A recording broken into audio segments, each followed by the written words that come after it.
commando battalion cut off কিমান গ'ল cut off বহুত গ'ল ইয়াতে মন কৰিব so commando battalion PET result and cut off list so finally আমাৰ 73.336 কাট অফ গ'ল স্পৰ্ট পাৰ্জন ইয়াতে মন কৰিব সো ইমান কাট অফটো বেছি কিয় গ'ল অলপমান পিছত আমি কথা পাতিম আৰু লগতে যদি আপোনালোকে নিজে নিজৰ ৰিজাল্টটো চোৱা নাই তেনেহলে অতি সোনকালে নিজে নিজৰ ৰিজাল্টটো চাই লওক অকল roll number and date of বাৰ্থটো দি আৰু কেনেকৈ আপোনালোকে চাব পাৰিব সো অলৰেডি মই এটা ভিডিঅ' আপলোড কৰিছোঁ অলপমান আগতে ভিডিঅ'টো চাই ল'ব ওকে সো এতিয়া মন কৰিব commando PET result and cut off list যেহেতু আমাৰ পাৰ্চেণ্টেজত কাট অফ মুকলি কৰি দিয়া হৈছে ইয়াতে চাব so finally you are category caste you R general কাষ্টত 69.02 যেহেতু আমাৰ অল আসাম কাট অফ হৈছে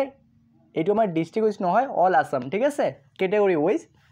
সো তেনেহলে আমাৰ ইয়াতে U R general cut off গৈছে 69.02 এণ্ড আমাৰ পাৰ্চেণ্টেজ গৈছে 86.50 এণ্ড ইয়াৰ পিছত আমাৰ ওবিসি এমওবিসি গ'ল 67.808 এণ্ড পাৰ্চেণ্টেজ 84.76 আৰু আমাৰ এসসি গ'ল 68.04 আৰু পাৰ্চেণ্টেজত গ'ল 85.05 এণ্ড এসটিপি প্লেন এৰিয়া গ'ল আমাৰ 68.84 এণ্ড পাৰ্চেণ্টেজত গ'ল 86.05 এসটি হিলছ গ'ল 67.008 এণ্ড পাৰ্চেণ্টেজ 83.76 তাৰ পিছত আমাৰ টি টাইপছটো গ'ল 68.76 এণ্ড আমাৰ পাৰ্চেণ্টেজত গ'ল 85.95 এণ্ড আমাৰ স্পৰ্ট পাৰ্জনত গ'ল 73.336 আৰু পাৰ্চেণ্টেজত গ'ল 91.67 যেটো বহুত বেছি কাট অফটো গ'ল